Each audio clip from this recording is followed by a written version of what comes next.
الحمد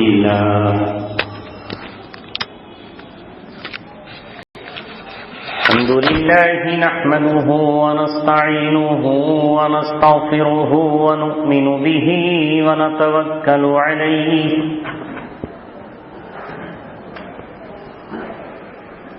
ونعوذ بالله من شرور أنفسنا ومن سيئات أعمالنا من يهده الله فلا مضل له ومن يضلله فلا هادي له ونشهد أن لا إله إلا الله وحده لا شريك له ونشهد أن سيدنا محمدا عبده ورسوله وصلى الله عليه وعلى آله وصحبه وسلم تسليما كثيرا كثيرا أما بعد قال الله تبارك وتعالى في كتابه الكريم هو الذي أرسل رسوله بالهدى ودين الحق ليظهره على الدين كله قال رسول الله صلى الله عليه وسلم بدأ الإسلام غريبا وسيعود غريبا كما بدأ فطوبى للغرباء أو كما قال رسولنا ونبينا محمد صلى الله عليه وسلم صدق الله العلي العظيم وصدق رسوله النبي الكريم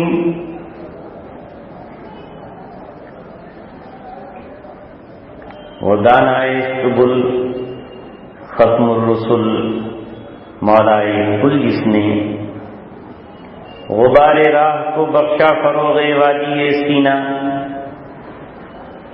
ودانائے سبل ختم الرسل مولائے کل جس نے غبار راہ کو بخشا فروغ وادی سینہ نگاہ عشق و مستی میں وہی اول وہی آخر وہی قرآن وہی فرقان وہی یاسین وہی طٰہٰ کی محمد سے وفا تونے تو ہم تیرے ہیں یہ جہاں چیز ہے کیا لوح و قلم تیرے ہیں۔ محترم حضرات، نوجوانان اسلام، اللہ تبارک و تعالی نے احمد آباد کی سرزمین پر اس مسجد میں پھر جمع ہونے کا ہمیں موقع عنایت فرمایا، اور آج ہم اس مہینے میں جمع ہوئے ہیں جس مہینے کا نام ہی ربیع الاول ہے۔ ربیع موسم بہار کو کہتے ہیں۔ یقیناً یہ مہینہ بہار ہی کا مہینہ ہے کہ جب اس کائنات میں آپ صلی اللہ علیہ وسلم کے بھیجنے کا مرحلہ آیا تو اللہ تبارک و تعالی نے آپ کے لیے اس مہینے کا انتخاب کیا۔ یہ مہینہ تھا اور اس کی 12 تاریخ تھی جس میں آپ صلی اللہ علیہ وسلم اس دنیا میں تشریف لائے، جس کے لیے کائنات کو سجایا گیا، جس کے لیے زمین و آسمان کو اللہ تبارک و تعالی نے بنایا، وہ محمد رسول اللہ صلی اللہ علیہ وسلم اسی مہینے میں تشریف لائے۔ اس اعتبار سے یہ مہینہ یقیناً بہار کا مہینہ ہے۔ دنیا پر خزاں کا موسم چھایا ہوا تھا اور یہ انسان اللہ تبارک و تعالیٰ کو بھولا ہوا تھا، اللہ تبارک و تعالیٰ سے غافل تھا، اپنے پالنہار کا باغی تھا۔ اس موقع پر اللہ تبارک و تعالیٰ نے 578 عیسوی میں عربی کے اعتبار سے ربیع الاول اور عیسوی سن کے اعتبار سے اپریل کا مہینہ تھا کہ آپ صلی اللہ علیہ وسلم 6 صدی عیسوی کے آخر میں روئے زمین پر تشریف لے آئے۔ گویا آپ صلی اللہ علیہ وسلم کی آمد اس بات کا اعلان تھا کہ اب دنیا کا ذرہ ذرہ، کائنات کا چپا چپا، کیا عرب اور کیا عجم، سب کے سب نور اسلام سے منور ہونے والے ہیں۔ آپ صلی اللہ علیہ وسلم کی آمد کا اعلان تمام ظالموں کے لیے اور تمام دنیا پرستوں کے لیے موت کا اعلان تھا۔ لہذا آپ صلی اللہ علیہ وسلم کی آمد کے بعد اللہ تبارک و تعالیٰ نے 40 سال کے وقفے کے بعد آپ صلی اللہ علیہ وسلم کے سر پر امامت کا تاج رکھ دیا، اور اللہ تبارک و تعالیٰ نے آپ کو آخری کتاب قرآن کی شکل میں عطا فرمائی۔ آپ کی امت آخری امت کہلائی، آپ کی شریعت آخری شریعت کہلائی، آپ کا پیغام آخری پیغام ہے۔ آپ کے بعد کوئی نبی نہیں، آپ کے بعد کوئی امت نہیں، آپ پر سارے علوم مکمل کر دیے گئے، آپ پر اسلام مکمل کر دیا گیا۔ چنانچہ اعلان ہوا الیوم اکملت لکم دینکم واتممت علیکم نعمتی ورضیت لکم الاسلام دینا۔ اللہ تعالیٰ کہتا ہے آج میں نے اپنی نعمت کو تم پر مکمل کر دیا، میں نے تمہارے لیے دین اسلام کو پسند کیا، میں نے اسلام کو تمہارے لیے منتخب کیا، میرا پسندیدہ دین دین اسلام ہے۔ اللہ تبارک و تعالیٰ نے نعمت کی تکمیل کی۔ آج ہم خوش نصیب ہیں روئے زمین پر کہ اللہ تبارک و تعالیٰ نے ہمیں اسلام اور ایمان کی نعمت سے مالا مال کر دیا۔ ایک عشق مصطفیٰ ہے اگر ہو سکے نصیب، ایک عشق مصطفیٰ ہے اگر ہو سکے نصیب، ورنہ گھرا ہی کیا ہے اس جہان خراب۔ میرے عزیزوں، دوستوں اور ساتھیوں، فخر کرنے کی اگر کوئی چیز ہے تو وہ رسول اللہ صلی اللہ علیہ وسلم کی نسبت ہے۔ شکر ادا کرنے کی اگر کوئی نعمت ہمارے پاس ہے تو وہ اللہ تبارک و تعالیٰ کے قرآن سے ہماری محبت ہے۔ اگر ہم کسی چیز پر ناز کر سکتے ہیں تو وہ اللہ تبارک و تعالیٰ کے دلوں میں دی ہوئی توحید ہے۔ وطن، قوم، جگہ، علاقہ، نسب، خاندان کوئی معنی نہیں رکھتا۔ اللہ تبارک و تعالیٰ نے ہمیں اسلام دیا ہے، یہی ہماری عزت کا سامان ہے، یہی ہماری سربلندی کا سامان ہے۔ دنیا آج بدنصیبی سے عزت ان چیزوں میں تلاش کر رہی ہے جہاں عزت ہے نہیں، جہاں عزت موجود نہیں ہے۔ ہمیں اگر کسی چیز پر فخر ہو، ہمیں کسی چیز پر ناز ہو، ہم کسی چیز کے لیے اگر اپنی زبان پر لفظ شکر جاری کریں تو وہ ایمان اور وہ اسلام اور محمد رسول اللہ صلی اللہ علیہ وسلم کی نسبت ہے۔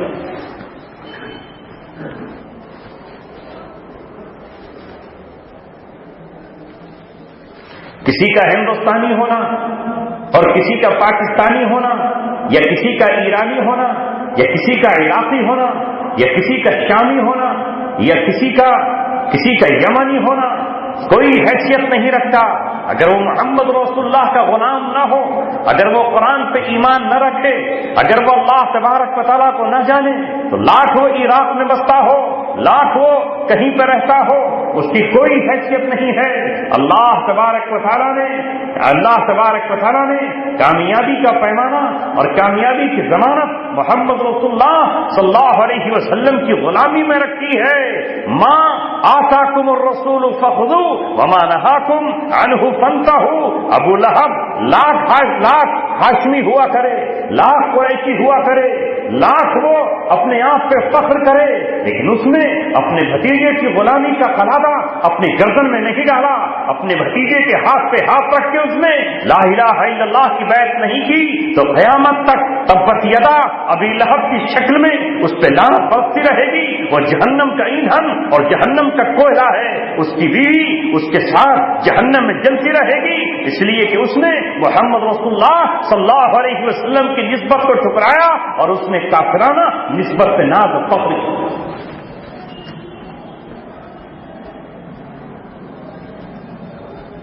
ابو جہل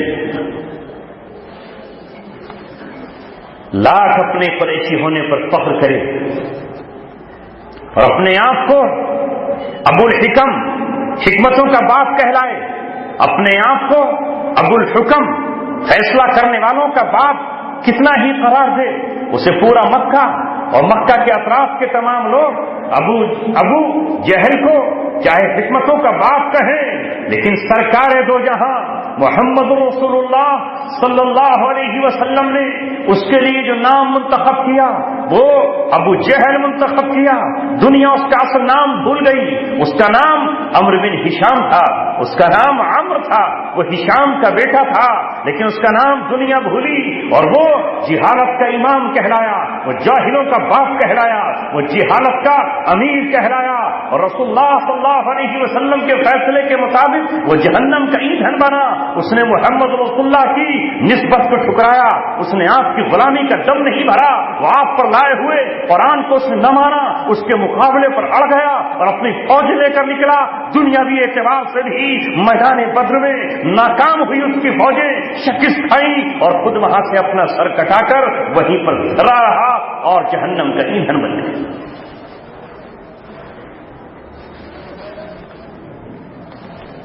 یہ مہینہ آپ صلی اللہ علیہ وسلم کی یاد دلاتا ہے، اے زمین کے اس ٹکڑے پر بیٹھے ہوئے لوگوں،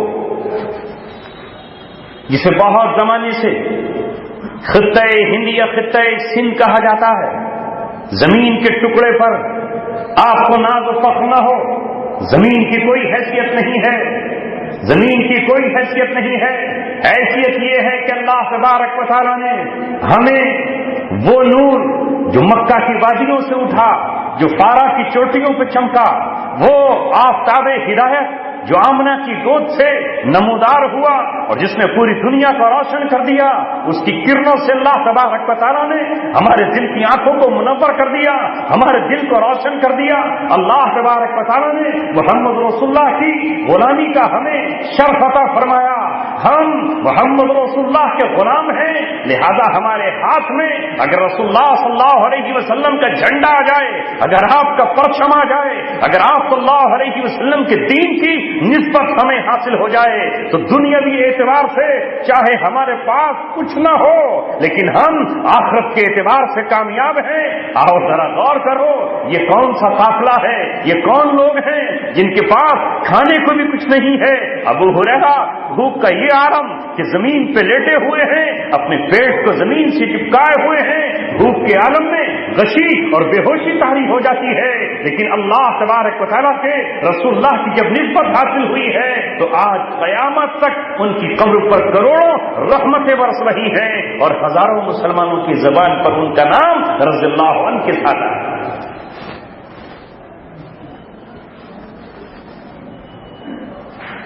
آپ صلی اللہ علیہ وسلم کی بعثت اور آپ کے لائے ہوئے پیغام کو ہمیں سمجھنا۔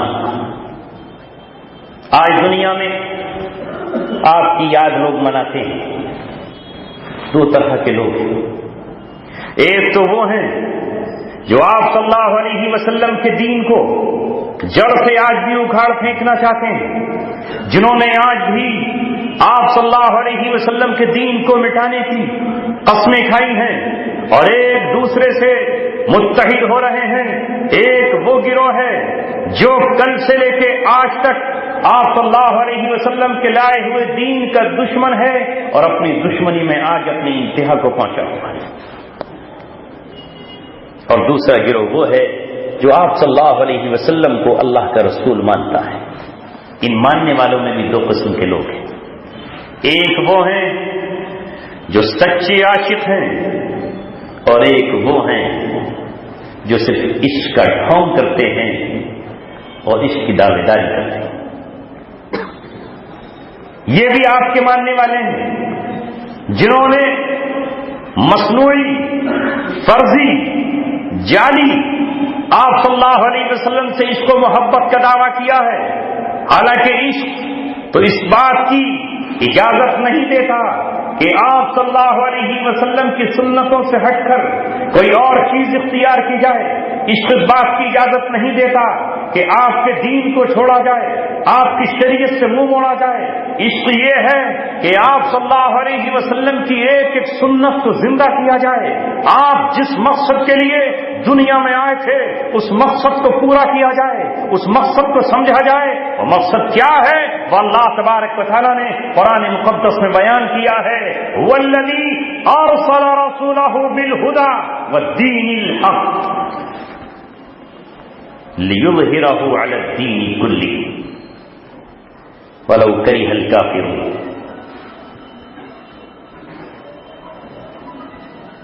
کیوں بھیجا اللہ تعالیٰ نے اپنے آخری پیغمبر؟ کیا ضرورت پیش آئی تھی آپ کے آنے کی؟ دنیا میں ایسا کیا ہو گیا تھا کہ آپ صلی اللہ علیہ وسلم کو اللہ تبارک و تعالیٰ نے خاتم النبیین بنا کر بھیجا؟ میں نے ایک حدیث آپ کے سامنے پیش کی ہے، اس کی مجھے آپ سے تشریح کرنی ہے. جب اسلام آیا تو تقریباً 600 سال میں اسلام بالکل اجنبی بن گیا تھا. عیسیٰ علیہ السلام کو آسمان پر پہنچے ہوئے تقریباً 650 سال ہونے کو تھے. کون اسلام کی صحیح تشریح پیش کرتا؟ کوئی نہیں تھا. جب آپ صلی اللہ علیہ وسلم نے آ کر اسلام پیش کیا تو لوگوں کے سامنے وہ اجنبی تھا. لوگ یہ کہتے تھے کہ یہ ہمارے باپ دادا کے دین سے ہٹا ہوا ہے. وہاں تو حال یہ ہو گیا تھا کہ خانہ کعبہ میں پتھر کے صنم رکھے تھے جن کی تعداد 360 تک پہنچتی تھی. 360 بت جب خانہ کعبہ میں رکھ دیے گئے ہوں تو باقی مکہ کا کیا عالم ہوگا، مدینے کے کیا حال ہوگا، طائف کا کیا حال ہوگا، باقی جزیرہ عرب کا کیا حال ہوگا. آپ اندازہ لگا سکتے ہیں اس وقت بیت المقدس کی کیا کیفیت ہوگی جب خانہ کعبہ توحید کے مرکز میں، اسلام کے مرکز میں، اللہ تبارک و تعالیٰ کے گھر میں، وہی توحید کا مرکز جسے کبھی حضرت آدم نے تعمیر کیا، جس کا طواف حضرت نوح علیہ السلام نے کیا، جس کا حج ابراہیم علیہ السلام نے کیا، جہاں کھڑے ہو کر وحدانیت کا نعرہ ابراہیم علیہ السلام نے لگایا، جہاں وحدانیت کا نعرہ اسماعیل علیہ السلام نے لگایا، اس توحید کے مرکز میں ہی جب شرک اور بت پرستی کا یہ عالم ہو کہ وہاں 360 بت رکھ دیے جائیں، خانہ کعبہ کی چھت میں بت ڈھانک دیے جائیں، خانہ کعبہ کی دیواروں پر بتوں کی تصویریں بنا دی جائیں، خانہ کعبہ مقام ابراہیم پر بت رکھ دیے جائیں، جہاں صفا اور مروہ پر بت رکھے ہوئے ہوں، جب اس گھر پر بھی شرک پرستی اور بت پرستی کا یہ عالم ہو کہ جہاں انسان مادرزاد ننگا ہو کر خانہ کعبہ کا طواف کر رہا ہو تو دنیا پر بے حیائی کا کیا عالم ہو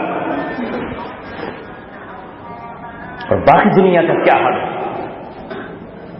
جو مرکز اصلی کا یہ حال ہو گیا. اس مرکز اصلی کو شیطان کی اولادوں سے چھیننا، اسے پاک کرنا، اسے صاف کرنا، وہاں توحید کا پھر سے ڈنکا بجانا، ان بتوں کو پھر سے چکنا چور کر دینا، ان بتوں کو توڑ کر پاش کر دینا اور اس طرح بنا دینا کہ اس دن سے لے کر جس دن سے سن 8 ہجری 10 رمضان المبارک محمد رسول اللہ صلی اللہ علیہ وسلم نے کعبہ سے بتوں کو توڑا، توڑ کر پاک صاف کیا. آج 1450 سال ہونے کو جا رہے ہیں. اللہ تبارک و تعالیٰ کے اس پیغمبر نے اس شان کے ساتھ توڑا ہے کہ ہزاروں خرابیاں اس سرزمین پہ چاہے موجود ہو, چاہے وہاں بے حیائی کا سیلاب کیوں نہ ہو, چاہے وہاں یہود و نصارہ کی حکمرانی ہی کیوں نہ ہو, لیکن اللہ تبارک و تعالیٰ کا گھر اس طرح محفوظ ہے کہ ابلیس داخل نہیں ہو سکتا, اس کا کوئی چہرہ وہاں اندر داخل نہیں ہو سکتا. یہاں تک کہ دجال بھی اپنے لشکر کو لے کر خانہ کعبہ میں داخل نہیں ہو سکتا. اس دن سے لے کر کے آج تک, اور آج سے لے کر کے صبح قیامت تک, جب تک کہ خانہ کعبہ قائم رہے گا, اس وقت تک وہاں دوبارہ کوئی پتھر کی مورتی اور صنم نہیں جا سکتا. آپ صلی اللہ علیہ وسلم کا مقام کوئی معمولی نہیں ہے جسے امت نہیں جانتی, جسے بیگانے اور اسلام کے دشمن نہیں جانتے.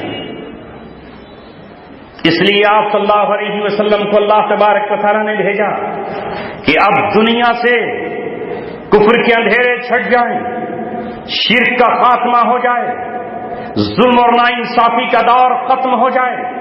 اللہ تبارک و تعالیٰ نے آپ کو اس طرح نہیں بھیجا کہ جس طرح بدھ سماج کے کچھ بھکشو اپنے گھروں سے باہر نکل جائیں اور چادریں ڈال کر کے عبادت کرنا شروع کر دیں. اس لیے نہیں بھیجا کہ ہندو دھرم کے جوگیوں کی طرح چادریں اپنے جسموں پر ڈال کر اور جھونپڑیوں میں جا کر کے بیٹھ جائیں. اس طرح آپ صلی اللہ علیہ وسلم کو نہیں بھیجا کہ عیسائیوں کے راہبوں کی طرح وہ دنیا میں کہیں سمندر کے کنارے اپنی جھونپڑی یا اپنی کٹی لگا کر بیٹھ جائیں, بلکہ محمد رسول اللہ کو اللہ تبارک و تعالیٰ نے اس لیے بھیجا کہ جہاں جہاں تک ممکن ہو سکے وہاں تک اللہ تبارک و تعالیٰ کا کلمہ بلند ہو, ایک ایک برائی مٹا دی جائے, ایک برائی کا خاتمہ کر دیا جائے. فرمایا هو الذی ارسل رسولہ بالہدی ودین الحق لیظہرہ علی الدین کلہ, تاکہ پورا کا پورا دین اللہ تبارک و تعالیٰ آپ کے ذریعے سے غالب کر دے. پورا دین غالب آ جائے. دین کا ایک شعبہ نہیں, دین کا ایک جز نہیں, اسلام کا ایک پلر نہیں, بلکہ پورا کا پورا دین محمد رسول اللہ صلی اللہ علیہ وسلم غالب کر کے رہے کہ زمین پر اسلام ہی کا بول بالا ہو, اور جزیرہ عرب میں تو دوسرا دین بالکل موجود نہ ہو.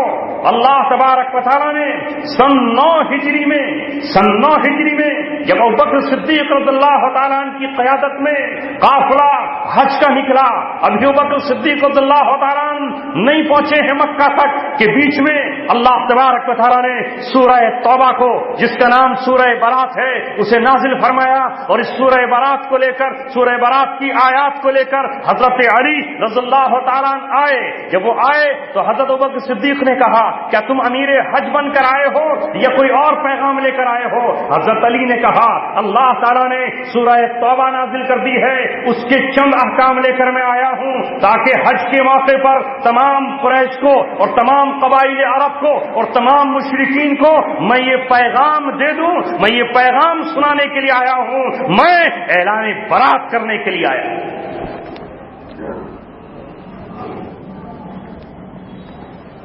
چنانچہ مینا کے میدان میں یہ سارے عرب قبائل موجود تھے. علماء نے یہ بھی لکھا ہے کہ حضرت علی کیوں آئے, کیونکہ آج ایک حکم آنے والا تھا. اور حکم کیا تھا؟ حکم یہ تھا, اے مشرکو سنو, حضرت علی نے اعلان کیا آج کے بعد کوئی مشرک خانہ کعبہ کے اندر داخل نہیں ہوگا, نہیں ہوگا داخل. حضرت علی نے اعلان کیا آج کے بعد کوئی خانہ کعبہ کا ننگے ہو کر طواف نہیں کرے گا, اور اعلان کیا کہ کوئی کافر جنت میں بھی داخل نہیں ہوگا. اور ساتھ ہی اعلان کیا کہ اب اللہ اور اس کا رسول مشرکین سے بری. 4 قسم کے لوگ تھے اس وقت کافروں میں. ایک تو وہ تھے جن سے معاہدے تھے اور ایک وہ تھے جن سے کوئی معاہدہ نہیں تھا. پھر جن سے معاہدے تھے ان میں بعض لوگوں سے معاہدے ایک مقرر مدت تک کے لیے تھے اور بعض سے مدت مقرر نہیں تھی. اور ایک قسم کے وہ لوگ تھے جن سے معاہدے تھے لیکن انہوں نے معاہدے کی خلاف ورزیاں کی. اس سورت کے آنے کے بعد، سورہ توبہ کے نازل ہو جانے کے بعد حکم آ گیا، اے لوگوں جن سے مقررہ مدت کے لیے معاہدے تھے صرف ان سے پورے کیے جائیں گے، وہ بھی ان سے جنہوں نے اپنے معاہدوں کی خلاف ورزی نہیں کی. مقررہ مدت کے لیے معاہدہ ہو اور انہوں نے خلاف ورزی بھی نہیں کی ہو، بس ان کے معاہدے پورے کیے جائیں گے.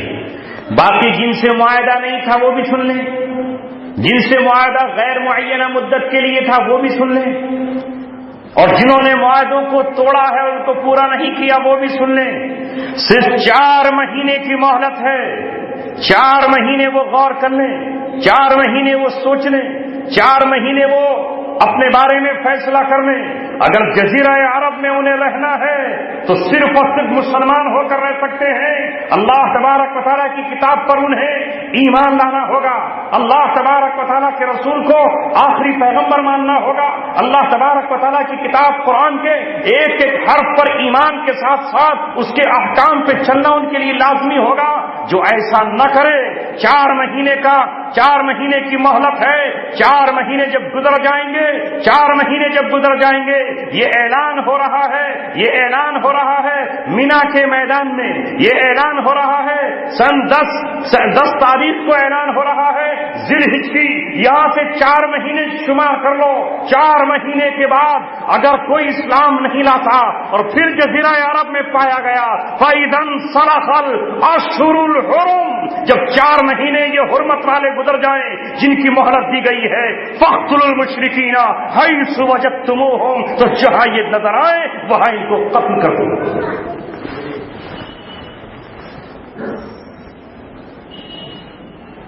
ان کا راستہ روکو. وَاقْعُدُوا لَهُمْ كُلَّ مَرْصَدٍ، گھاٹ میں بیٹھو ان کی. اعلان ہو گیا. آج کے بعد انما المشرکون نجس، مشرکین نجس و ناپاک ہیں. آج کے بعد یہ خانہ کعبہ میں داخل نہ ہو. فلا يقربوا المسجد الحرام بعد عامهم هذا، اگلے سال سے ان کے لیے نو انٹری ہے. یہ نہ حرم کے اندر آئیں گے بلکہ 4 مہینے گزرنے کے بعد یہ جزیرہ عرب میں نظر نہ آئیں، یا تو اسلام قبول کر لیں یا جزیرہ عرب کو چھوڑ کے باہر نکل جائیں. یہ دھرتی اللہ تبارک و تعالیٰ کی ہے، یہ انبیاء کا مسکن ہے. یہاں اللہ تبارک و تعالیٰ کے وہ لوگ موجود ہیں جو اللہ تبارک و تعالیٰ پر ایمان لائے ہیں. یہ وحی کی سرزمین ہے. یہاں اللہ کا حرم بیت اللہ ہے، یہاں اللہ کا دوسرا حرم بیت المقدس ہے، یہاں رسول اللہ کا حرم مدینہ منورہ ہے. لہذا اس کے اندر بھی اور جزیرہ عرب کے اندر یہ نہ رہیں. صاف اعلان کر دیا. اور اس کے بعد اگر باہر کی دنیا میں رہیں گے تو بھی یہ عزت و سربلندی کے ساتھ نہیں، ذلیل و خوار ہو کر رہے ہیں،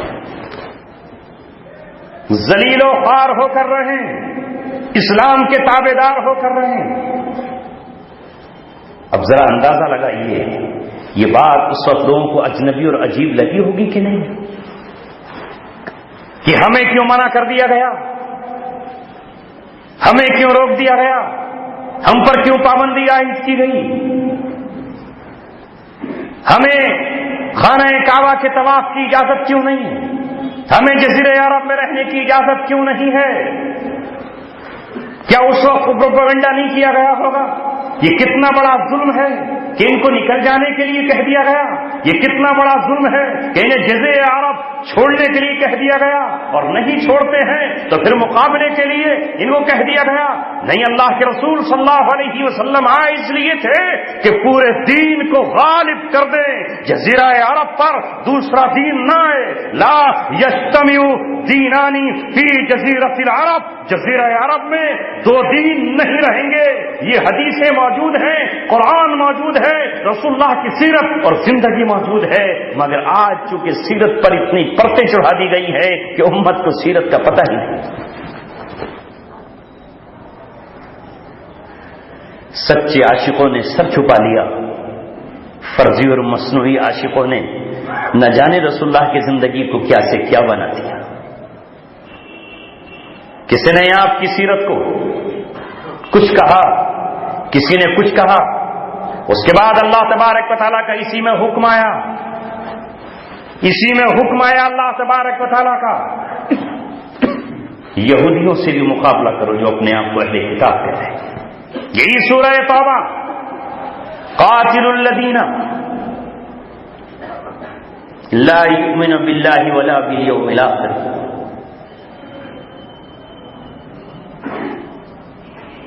ولا يحرمون ما حرم الله ورسوله ولا يدينون دين الحق۔ ان لوگوں سے بھی مقابلہ کرو، ان لوگوں سے بھی جنگ کرو، من الذین اوتوا الکتاب، جن کو پہلے کتاب دی گئی ہے۔ کون؟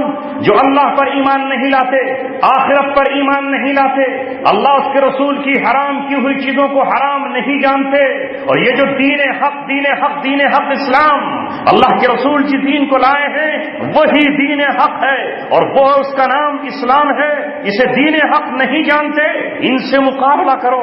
کتنا مقابلہ؟ کب تک؟ حتی یؤتوا الجزیہ عن ید وہم صاغرون، یہاں تک کہ یہ ذلیل ہو کر نیچے ہاتھ سے جزیہ لے کر تمہارے پاس آئے۔ حتی یؤتوا الجزیہ عن ید وہم صاغرون، یہ جزیہ دے رہے ہوں اور اس کے بعد انہیں جزیہ دے کر جینے کا حق دیا جائے۔ جزیہ کے معنی شاید پہلے ہی بتا چکا ہوں، آج پھر دوبارہ سے اسے دوہرا رہا ہوں امت کے سامنے، چونکہ آج اسلام اجنبی ہو گیا ہے۔ میرے آقا یہی فرما کے جا چکے ہیں کہ اسلام اجنبیت کی حالت میں آیا تھا، اور ایک دن ایسا آئے گا بدا الاسلام غریبا وسیعود غریبا کما بدا، وہ ایسے ہی اجنبی ہو جائے گا جیسے شروع میں اجنبی تھا، بالکل سمجھ میں لوگوں کی نہیں آ رہا تھا۔ آج جزیہ لوگوں کو پتہ ہی نہیں ہے کہ اسلام میں جزیہ کیا ہے۔ جزیہ بنا ہے جزا سے، اور جزا کہتے ہیں بدلے کو۔ آپ کہتے ہیں اللہ آپ کو اس کی جزا دے، کیا دے؟ بدلہ دے۔ جزا، بدلہ، یہ جزیہ کیا ہے؟ یہ تھوڑا سا مال، یہ تھوڑے سے درہم، یہ تھوڑے سے چاندی لیا جائے گا ان سے جو اسلام قبول نہ کریں، اسلام کی چوکھٹ پہ سر نہ جھکائیں، اسلام کا قلادہ اپنی گردن میں نہ ڈالیں، تو ان کو یہ بتانے کے لیے کہ تم تھے تو واجب القتل، اللہ تبارک و تعالیٰ کے باغی ہو کر تمہیں زندہ رہنے کا حق نہیں تھا۔ وہ اللہ جس نے تمہیں سانسیں دی ہیں تم اسی کی بغاوت کرو، وہ اللہ جس نے تمہیں پیدا کیا ہے تم اسی کو نہ مانو، وہ اللہ تبارک و تعالیٰ جس نے تمہیں زندگی دی ہے اسی کو نہ مانو، تو تمہارا حق تو یہ بنتا تھا کہ تم زمین پہ نہ رہو، تمہیں پھانسی پر چڑھا دیا جائے، تمہیں سولی پر لٹکا دیا جائے، مگر اسلام تمہیں اس بات کی اجازت دے رہا ہے کہ تم تھوڑا سا مال اسلام کے بیت المال میں جمع کر دو، یہ جزا ہے، یہ جزیہ ہے اس بات کا کہ تمہیں چھوڑا جا رہا ہے۔ یہ ہے جزیہ۔ جزیرہ عرب میں رہنے والوں سے جزیہ بھی نہیں لیا جائے گا۔ سن لیں مسلمان اچھی طرح، آج مسئلہ کچھ کہنے اور نہ کہنے کا نہیں، زبان کھولنے سے پہلے ہمیں یہ سمجھ لینا چاہیے کہ ہماری زبان کہیں قرآن کے احکام کے خلاف تو نہیں چل رہی، کہیں ہم سیرت طیبہ کے خلاف تو نہیں بول رہے، کہیں ہم اس جملے کو کہہ کر اسلام ہی کے حکم کی مخالفت تو نہیں کر رہے۔ اسلام کیا ہے؟ یہ ہمیں سمجھنا پڑے گا، اور یہ سمجھنا کس سے ہمیں پڑے گا؟ یہ ہمیں عیسائی نہیں سمجھائیں گے، یہ ہمیں یہودی نہیں سمجھائیں گے۔ ارے وہ یہودی جو اللہ تعالیٰ کی طرف سے راندہ درگاہ کر دیے گئے، وہ عیسائی جنہیں بھٹکا ہوا کہہ دیا گیا، وہ ہمیں اسلام سمجھائیں گے۔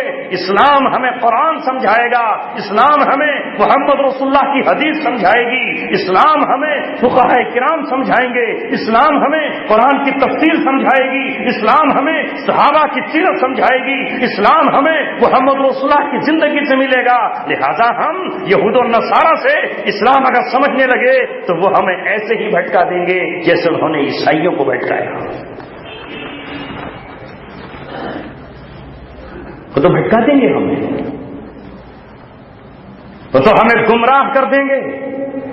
اس لیے نبی اکرم صلی اللہ علیہ وسلم آخری وقت میں یہ فرما کر گئے، اے میری امت کے لوگوں، جب تک تم قرآن و سنت کو تھامے رہو گے، لن تضلوا ما تمسکتم بہما، اگر تم نے قرآن کو مضبوطی سے پکڑا، اگر تم نے حدیث کو مضبوطی سے پکڑا تو تم گمراہی سے بچ جاؤ گے۔ آپ نے فرمایا تم پر میری اور میرے خلفائے راشدین کی سنت پر چلنا لازمی ہے، اور ابوبکر صدیق کی سنت کو اپنے سامنے رکھو گے تو تم گمراہی سے بچ جاؤ گے۔ عمر ابن خطاب کی سیرت کو، ان کی 10 سالہ زندگی اپنے سامنے رکھو گے تو تم گمراہی سے بچو گے۔ عثمان غنی کی زندگی اپنے سامنے رکھو گے تو تم گمراہی سے بچو گے۔ علی مرتضیٰ کی زندگی تم اپنے سامنے رکھو گے تو گمراہی سے بچو گے، ورنہ تمہیں یہود و نصارہ اور شیطان کے چیلے کبھی بھی گمراہ کر سکتے۔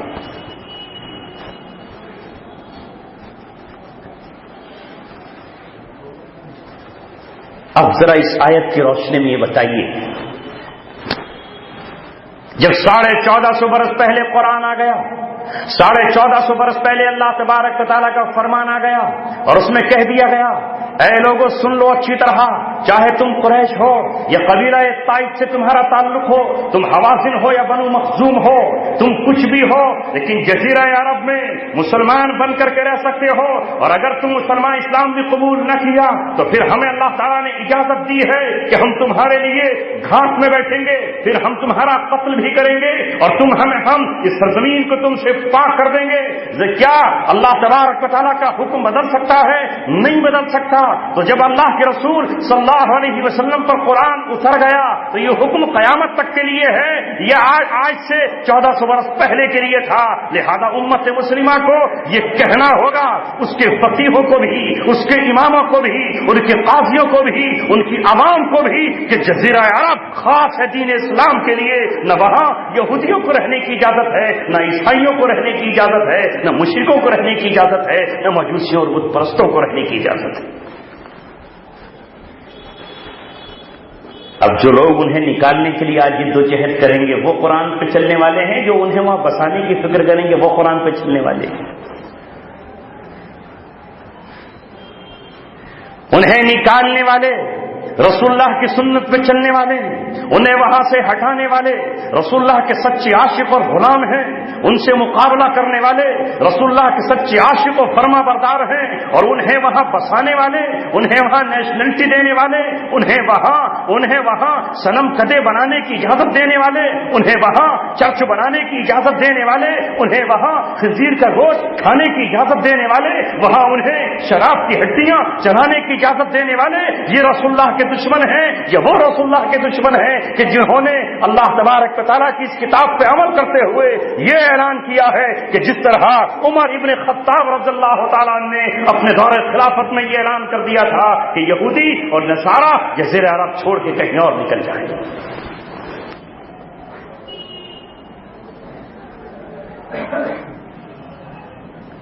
دنیا کیا کہے گی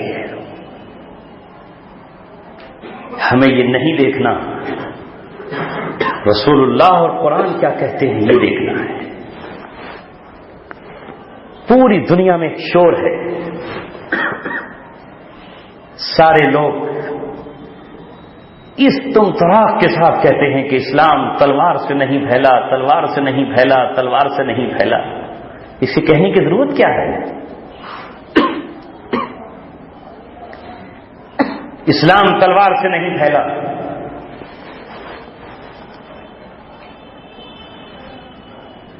یہاں ایک تلوار کی بات کہی نہیں کہ اگر 4 مہینے کے بعد رکو گے تو کائے سے کام لیا جائے گا؟ 4 مہینے رک گئے تو پھر کائے سے کام لیا جائے گا؟ تقریر سے، تحریر سے، مناظرے سے، جلسے اور جلوس سے، دھرنے اور پردرشن سے کائے سے کام لیا جائے گا؟ علماء نے لکھا ہے، ابن کثیر نے لکھا ہے، اللہ تبارک و تعالیٰ نے محمد رسول اللہ صلی اللہ علیہ وسلم کو 4 تلواروں کے ساتھ بھیجا۔ ان اللہ تبارک و تعالیٰ بعث نبیہ ب4 سیوف، رسول اللہ صلی اللہ علیہ وسلم 4 تلواروں کے ساتھ مبعوث کیے گئے۔ کہتے ہیں نہیں، اسلام میں تلوار ہے ہی نہیں۔ پھر تفسیر کی ابن کثیر نے، وہ 4 تلواریں کون سی؟ پہلی تلوار وہ جو محمد رسول اللہ صلی اللہ علیہ وسلم نے مشرکین کے خلاف استعمال کی، جس کا استعمال بدر میں ہوا، جس کا استعمال احد میں ہوا، جس کا استعمال حنین میں ہوا، جس کا استعمال خندق میں ہوا، جس کا استعمال فتح مکہ پر ہوا، جس کا استعمال نبی پاک صلی اللہ علیہ وسلم نے اپنی پوری زندگی میں مشرکین عرب کے خلاف استعمال کی۔ یہ پہلی تلوار تھی جو آپ صلی اللہ علیہ وسلم کی زندگی میں بت پرستوں اور مشرکین کے خلاف استعمال کی۔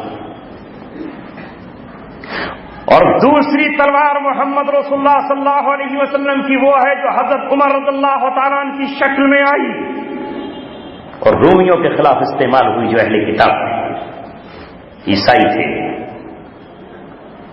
جو دنیا کی اس وقت کی سپر پاور طاقت تھی۔ رسول اللہ صلی اللہ علیہ وسلم کے دور میں تو وہ طاقت آپ سے نہ بھیڑ سکی، لیکن حضرت عمر رضی اللہ تعالیٰ نے اس کے پرچے اڑا دیے، چونکہ آپ کے صحابہ آپ کا عکس ہیں، آپ کے صحابہ آپ کے ستارے ہیں، آپ کے صحابہ آپ کے دین کو نافذ کرنے والے ہیں۔ تو دوسری تلوار وہ جو اہل کتاب کے خلاف استعمال ہوئی اور رومیوں کی طاقت کو چکنا چور کر کے رکھ دیا، اور تیسری تلوار وہ جو حضرت ابوبکر صدیق رضی اللہ تعالیٰ عنہ کے ہاتھ میں آئی اور اسلام سے پھر جانے والے مرتدین کے خلاف استعمال ہوئی، اور زکوٰۃ کو بیت المال میں جمع نہ کرنے والوں کے خلاف استعمال ہوئی، جو نام نہاد مسلمان تھے۔ وہ کون کیسے مسلمان تھے؟ وہ مسلمان تھے جو نمازیں بھی پڑھ رہے تھے، جو روزہ بھی رکھ رہے تھے، صرف زکوٰۃ دینے کا انکار نہیں کر رہے تھے۔ یاد رکھو مسلمانوں، اگر وہ زکوٰۃ کا انکار کرتے تو ان سے لڑائی میں کسی کو اختلاف نہیں ہوتا، اس لیے کہ دین کے کسی ایک فریضے کا انکار کرنے والا کافر ہو جاتا ہے۔ وہ زکوٰۃ کا انکار نہیں کر رہے تھے، ورنہ اگر وہ انکار کرتے تو انہیں کیا کہا جاتا؟ منکرین زکوٰۃ، منکر انکار کرنے والا۔ کیا کہا جاتا ہے انہیں؟ مانعین زکوٰۃ، زکوٰۃ نہ دینے والے۔ یہ نہیں کہہ رہے تھے کہ اسلام میں زکوٰۃ نہیں، بلکہ یہ کہہ رہے تھے کہ ہم زکوٰۃ نہیں دیں گے۔ کس کو؟ امیر المؤمنین کو۔ زکوٰۃ نہیں دیں گے بیت المال کو۔ زکوٰۃ ہماری ہے، ہم جب چاہیں جہاں چاہیں جس طرح چاہیں خرچ کریں۔ تو ابوبکر صدیق رضی اللہ تعالیٰ نے ان کے خلاف تلوار اٹھائی اور ان کو پوری امت نے مرتدین کہا ہے، یہ مرتد قرار دیے گئے ہیں۔ یہاں تک کہ عمر ابن خطاب رضی اللہ تعالیٰ عنہ جیسا جہاں دیدہ شخص آیا اور اس نے آ کر ابوبکر صدیق سے کہا کہ تم ان کے خلاف تلوار کیسے اٹھاؤ گے، یہ تو کلمہ طیبہ پڑھنے والے ہیں۔ تو ابوبکر صدیق رضی اللہ تعالیٰ نے کہا تھا، من فرق بین الصلاۃ والزکاۃ، جو نماز اور زکوٰۃ میں فرق کرے گا، نماز تو امام کے پیچھے پڑھے گا، اجتماعیت کے ساتھ ادا کرے گا، اور زکوٰۃ جو رسول اللہ کے دور میں اجتماعیت کے ساتھ دی جاتی تھی اس کو جمع نہ کرے گا، وہ اس کے خلاف سخت اسٹینڈ لوں گا۔ اور اتنا سخت اسٹینڈ لیا آپ نے کہ ابوبکر صدیق کی شدت پر صحابہ اش اش کرنے لگے۔ کہا سنو، زکوٰۃ کی بات تو دور درکنار، انکار کی بات تو الگ۔ اگر رسول اللہ کے زمانے میں اونٹ کی زکوٰۃ میں اونٹ کے بچے کے ساتھ اس کی نکیل بھی دیتا تھا، رسی دیتا تھا، اگر آج رسی نہیں دے گا تو میں اس کا سر قلم کر دوں گا۔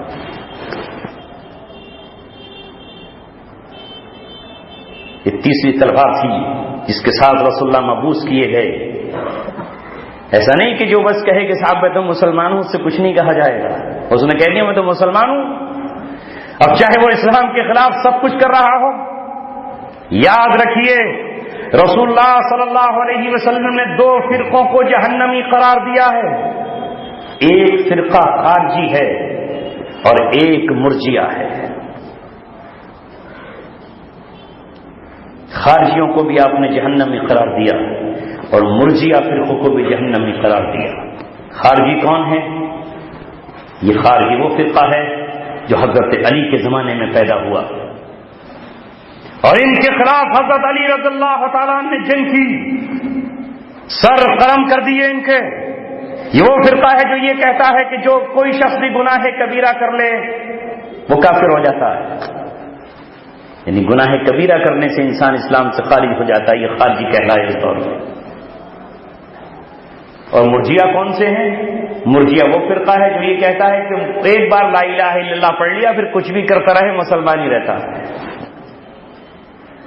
کوئی گناہوں سے نقصان نہیں پہنچاتا. یہ مرجیہ کہہ تو دیا لا الہ الا اللہ بس جنت میں جائیں گے. اس کے بعد چاہے کتنے ہی جرم کرتا رہے، اسلام کی بساط الٹ کر پھینک دے پھر بھی یہ جنت میں جائے گا. یہ مرجیہ ہے.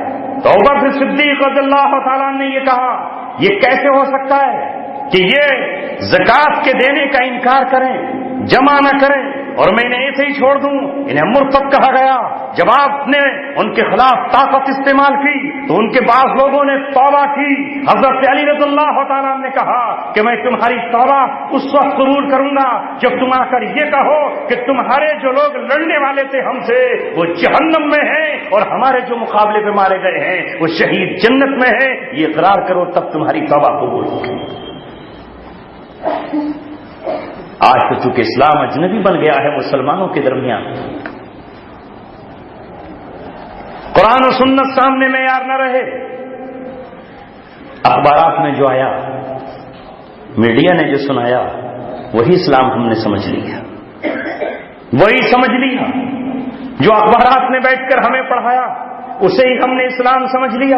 حضرت علی رضی اللہ تعالیٰ عنہ چوتھی تلوار وہ تھی جو حضرت علی رضی اللہ تعالیٰ عنہ کی اس فرقے کے خلاف اٹھ کھڑی ہوئی جو مسلمانوں کی جماعت سے علیحدہ ہوا، جن کو خارجی کہا گیا. ان خارجیوں کے خلاف حضرت علی رضی اللہ تعالیٰ عنہ نے قتال کیا. تو علماء نے یہی لکھا کہ محمد رسول اللہ 4 تلواروں کے ساتھ آئے. مشرکین کے خلاف استعمال ہوئی اور اہل کتاب کے خلاف استعمال ہوئی، پھر جو مسلمانوں میں مرتد ہوئے ان کے خلاف استعمال ہوئی، اور پھر جو مسلمانوں کی جماعت سے الگ ہو کر انہوں نے اپنی خارجی جماعت بنائی ان کے خلاف استعمال ہوئی. 4 تلواروں کے ساتھ محمد رسول اللہ صلی اللہ علیہ وسلم بھیجے.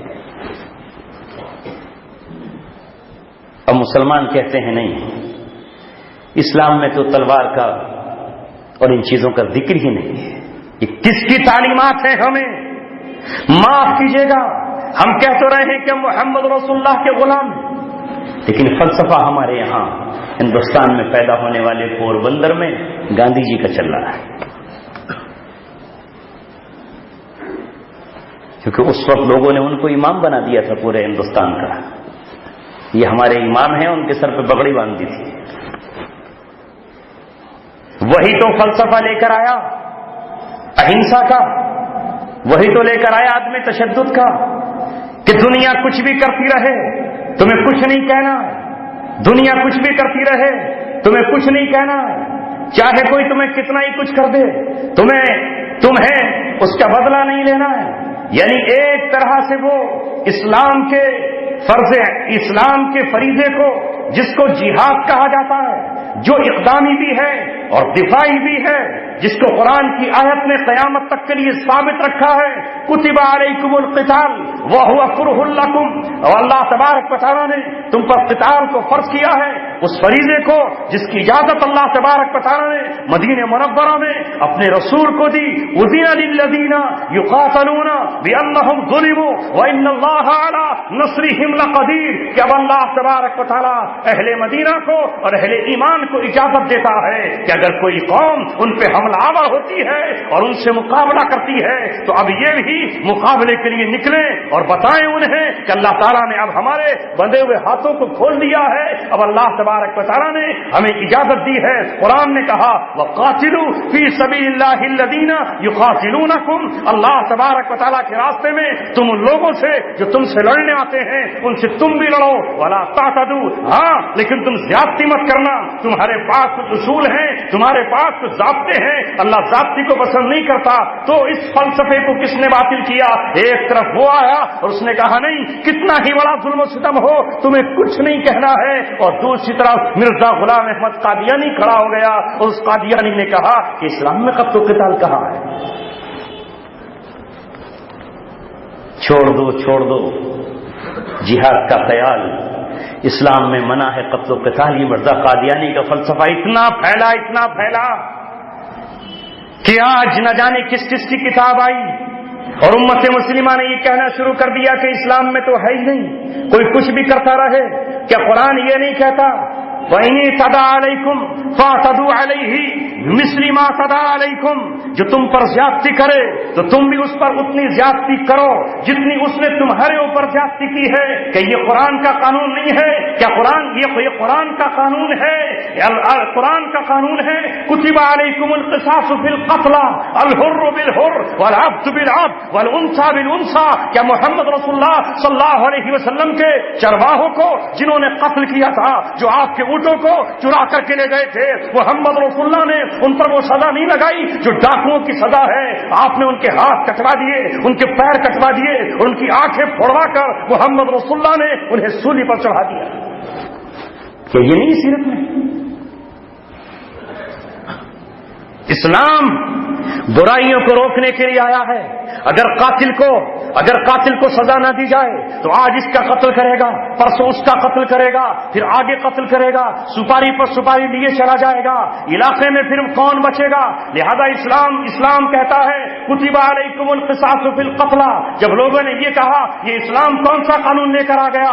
ایک تو قتل اس کا ہوا جو پہلے قتل کر دیا، اب اس کی گردن مارو گے تو پھر اس کا قتل ہے. تو اللہ تبارک و تعالی نے کہا وَلَكُمْ فِي الْقِصَاصِ حَيَاةٌ يَا أُولِي الْأَبْصَارِ، اے عقل والو، اے آنکھوں والو، اس قصاص میں برابری کے قانون میں زندگی ہے. جب قاتل کو پتہ چلے گا کہ میں بھی نہیں بچوں گا تو قتل کرے گا کہاں؟ ہاں، اسلام نے برابری کی بات کہی ہے. وہ جو زیادتی تھی کہ طاقتور قبیلہ یہ کہتا تھا کہ اگر تم نے ہمارا غلام مار دیا تو ہم تمہارا آزاد ماریں گے، یا تم نے اگر ہماری عورت کو مار دیا تو ہم تمہارے 2 آزاد ماریں گے، اس لیے کہ ہماری عورت تمہارے 2 آزاد مردوں کے برابر ہے. اور کمزور قبیلے سے یہ کہا جاتا تھا کہ اگر ہمارے آدمی نے تمہارا قتل کر دیا تو بدلے میں ہمارا غلام قتل کر دینا، تم ہمارا آزاد آدمی قتل نہیں کر سکتے.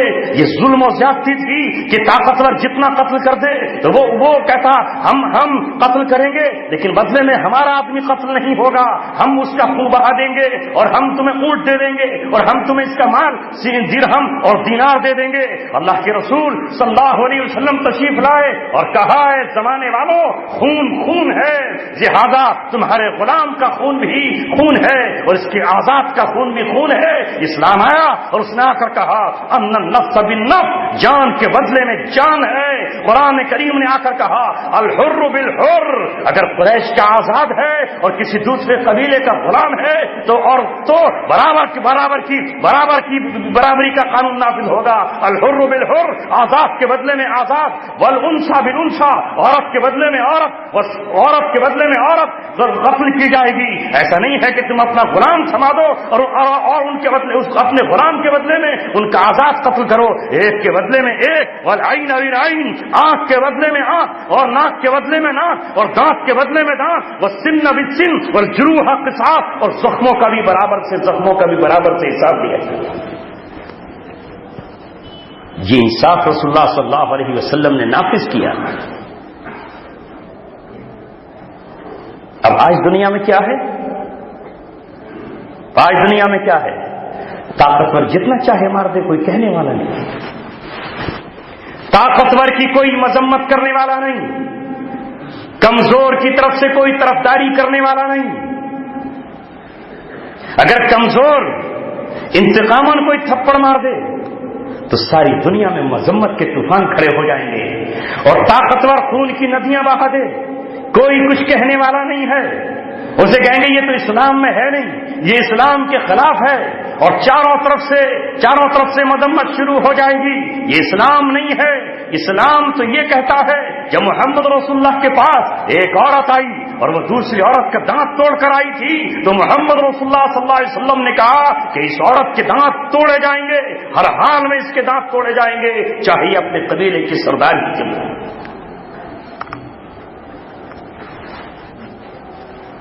اللہ یہ کہ جس کے دانت توڑے گئے ہیں وہ معاف کر دیں، اگر وہ مطالبہ کرے تو دانت توڑے ہی جائیں گے۔ جب سے یہ ختم ہوا دنیا پر جنگل راج قائم ہو گیا، کوئی پوچھنے والا نہیں، جو جس پر چاہے چڑھ دوڑے، کون اسے کہنے والا ہے، کون اس سے پوچھنے والا ہے، کوئی نہیں پوچھتا۔ ابھی حال میں پوری دنیا سر پہ لوگوں نے اٹھا کر کے رکھ لی اور کوہرام مچا دیا۔ پشاور میں ایک آرمی اسکول کا واقعہ پیش آیا اور پھر دیکھیں آپ پوری دنیا میں کوہرام مچا، لیکن انصاف کی بات کہنے والا کوئی ہے دنیا میں؟ کوئی ہے دنیا میں؟ فوجیوں کے بچے مارے گئے تو پوری دنیا سر پہ اٹھا کر رکھ لی گئی، لیکن کوئی بتا سکتا ہے کہ لال مسجد جہاں 700 طالبات، جہاں 700 بچیاں، جہاں 700 صنف نازک قتل کی گئیں، کہاں کی قتل کی گئیں؟ مسجد کے اندر قتل کی گئیں، جن پر فاسفورس بم گرائے گئے، جن کی لاشیں آگ کی طرح جلا دی گئیں۔ ان کا کیا قصور تھا؟ انہوں نے کس پہ پتھر مارا تھا؟ انہوں نے کس پہ لاٹھی ڈنڈا چلایا تھا؟ وہ کس میدان میں نکلی تھی؟ انہوں نے کس کا سر پھوڑا تھا؟ پوری لال مسجد کوہرام مچ گیا، 700 طالبات قتل ہوئی ہیں۔ یہاں تو 142 کے قتل کا مسئلہ ہے، وہاں 700، اور ساتھ ہی میں غازی عبدالرشید کی بوڑھی ماں جو 70 سال کی بوڑھی ماں تھی وہ قتل کر دی گئی، اس غازی کو قتل کر دیا گیا۔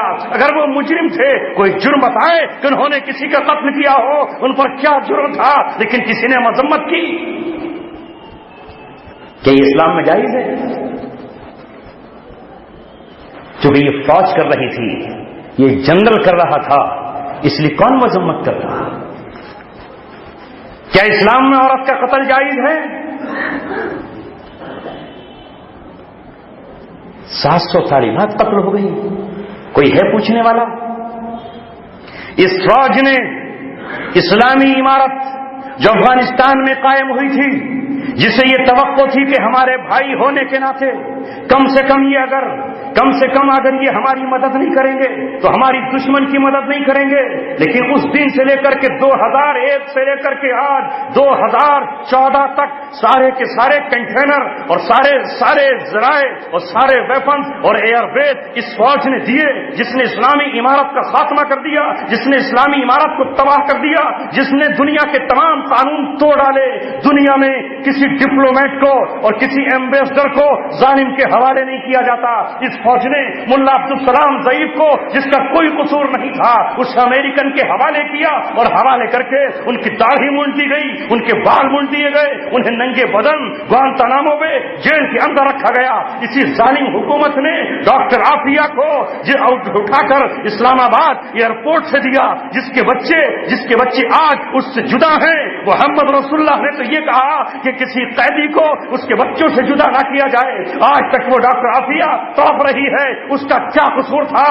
بتاؤ، دشمنوں کی قید میں دے دینا کیا یہ اس فوج کا حق تھا؟ ارے یہ اپنی بہن کے لیے اڑ جاتے اور لڑ جاتے، لہذا اس ظلم کو کوئی کہنے کے لیے تیار نہیں۔ پورے وزیرستان جو اس کا اپنا حصہ ہے، کبھی ضرب عضب سے، کبھی خیبرون سے اور کبھی نہ جانے کس سے تباہ و برباد کر دے۔ 15 لاکھ لوگ کیمپوں میں ہیں، تصویر نہیں آتی لوگوں کے سامنے۔ 15 لاکھ لوگ کیمپوں میں رہ رہے ہیں، ہے کوئی پوچھنے والا؟ کوئی پوچھنے والا نہیں ہے۔ کیوں؟ اس لیے کہ آج اسلام ہماری نظروں میں اجنبی ہے، ہم حق کہنے کے لیے تیار نہیں ہیں، جبکہ رسول اللہ صلی اللہ علیہ وسلم نے فرمایا افضل الجہاد کلمۃ حق عند سلطان جائر، ظالم اور جابر کے سامنے حق بات کہہ دو۔ لال مسجد کے امام مولانا عبد العزیز نے ابھی حق بات ڈنکے کی چوٹ پر کہہ دی، ڈنکے کی چوٹ پر یہ کہی کہ ارے مجھے جواب دو، 67 سال پہلے یہ ملک اسلام کے نام پر بنا تھا، جس کے لیے لوگوں نے اپنی جان اور مال کی قربانیاں دی تھیں، ہندوستان سے جو ٹرینیں آئی تھیں وہ خون میں نہائی ہوئی تھیں، اور کتنی لاشیں ایسی تھیں جو ٹرینوں میں بھری پڑی تھیں، لیکن ان شہداء کے خون کا تم نے کیا حق ادا کیا ہے؟ تم یہ نعرے لگاتے تھے کہ یہ لا الہ الا اللہ کی بنیاد پر بنا ہے، لیکن یہاں آج تک لا الہ الا اللہ کا نظام کیوں نہیں آیا؟ اگر تم اس ملک میں شریعت کو نافذ کر دو اور اللہ کی کتاب کو نافذ کر دو تو میں ذمہ داری لیتا ہوں، نہ کوئی پٹاخہ چھوٹے گا، نہ کوئی دھماکہ ہوگا، نہ کوئی قتل عام ہوگا، نہ یہاں کوئی امن برباد ہوگا۔ اللہ کی شریعت لے آؤ۔ ابھی چند گھنٹے نہیں گزرے تھے کہ ان کے خلاف غیر ضمانتی FIR درج کرا دی گئی۔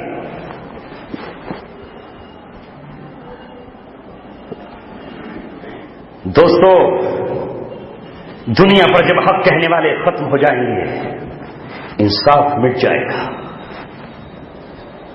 آج اہل اسلام کی ذمہ داری ہے کہ وہ بات کہیں جو اللہ تبارک و تعالیٰ نے کہنے کے لیے دنیا میں انہیں بھیجا، چاہے وہ تختہ دار پر ہو، اور چاہے وہ پھانسی کے پھندے پر ہو، اور چاہے وہ جیل کی سلاخوں میں ہو، اور چاہے وہ چوراہوں پر ہو۔ ذمہ داری ہے کہ آپ حق کو حق کہیں، ظلم جو کر رہا ہو اسے ظالم کہیں، اور جو مظلوم ہو اسے مظلوم کہیں، قاتل کو قاتل کہیں، چور کو چور کہیں، ڈاکو کو ڈاکو کہیں۔ یہی اسلام ہمیں سکھاتا ہے۔ محمد رسول اللہ نے تنہا اپنا سفر شروع کیا تھا، یہی بات کہنے پر تو انہیں گھر سے نکالا گیا، یہی بات کہنے پر تو انہیں پتھروں سے مارنے کی کوشش کی گئی، اسی بنیاد پر تو ان کے قتل کے منصوبے بنے۔ یہی تو وہ بات تھی جس کے لیے حضرت سمیہ کے چیر کر ٹکڑے کر دیے گئے، یہی تو بات تھی کہ حضرت خباب کو دہتے ہوئے انگاروں پر لٹا دیا گیا، یہی تو بات تھی کہ حضرت بلال کو تپتی ہوئی ریت پر لٹا کر مضبوط چٹان ان کے سینے پر رکھ دی گئی۔ لیکن وہ حق کہتے رہے اور ثابت کر دیا کہ چاہے زندگی رہے یا زندگی چلی جائے، ایک جان ہو یا 1000 جانیں ہو، ہم حق کہیں گے، اور جو قرآن اور محمد رسول اللہ لے کر آئے ہیں اسے ہم دنیا کے سامنے ڈنکے کی چوٹ کہیں۔ آپ صلی اللہ علیہ وسلم کی سیرت کا مطلب ہرگز یہ نہیں ہے کہ میں اور آپ خوشنما قسم کے جھنڈے لے کر نکل جائیں، جیسا کہ آج بد نصیبی سے لوگ کر رہے ہیں۔ اللہ اکبر، کہاں چلے گئے ہم؟ 12 ربیع الاول آتی ہے تو صبح کو لوگ پٹاخے اور آتش بازی چھوڑتے ہیں کہ رسول اللہ پیدا ہو گئے۔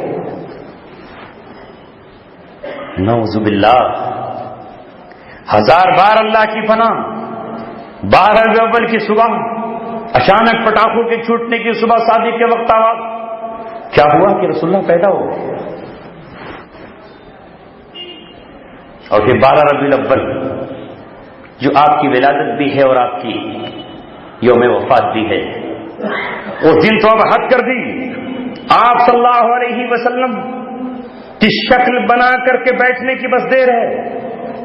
جس طرح وہاں کوئی شری کرشن بن جاتا ہے، کوئی رام بن جاتا ہے، کوئی لکشمن بن جاتا ہے، کوئی سیتا بن جاتا ہے، کوئی میرا بن جاتا ہے، یہاں بھی کوئی حضرت علی کا گھوڑا لیے پھر رہا ہے، تو کوئی براق کی شکل میں آپ صلی اللہ علیہ وسلم کی سواری لیے جا رہا ہے۔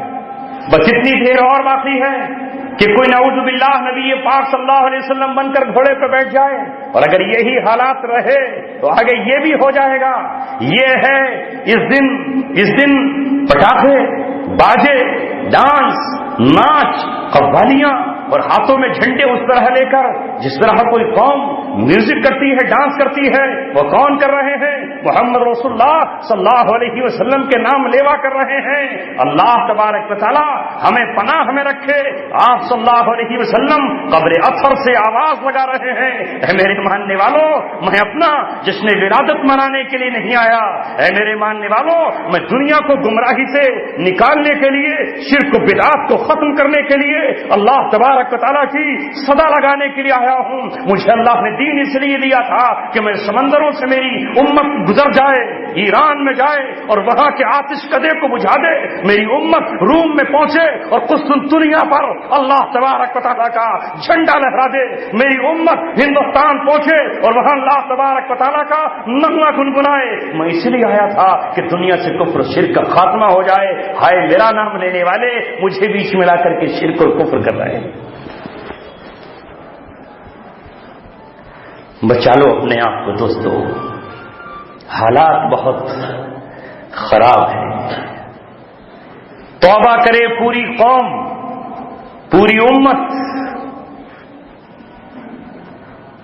اور ظالموں کا ساتھ دینے سے باز آئے۔ ٹٹولو اپنے دل کو۔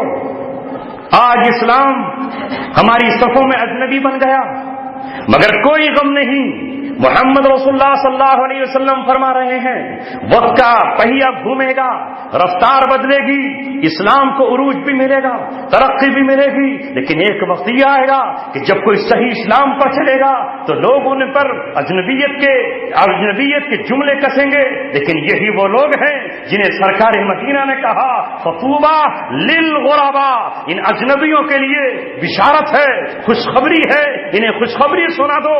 یہ جو اس دور میں آئیں گے جو دور ابوبکر صدیق کا شروع ہوا تھا، جو دور عثمان غنی کا شروع ہوا تھا، جس دور میں یہ اسلام کو تھامیں گے، آج وہی دور آ گیا ہے کہ 1450 برس پرانا اگر ہم دین اسلام بات کریں اس وقت تو لوگ کہیں گے کہ کون سے اسلام کی بات کر رہے ہیں۔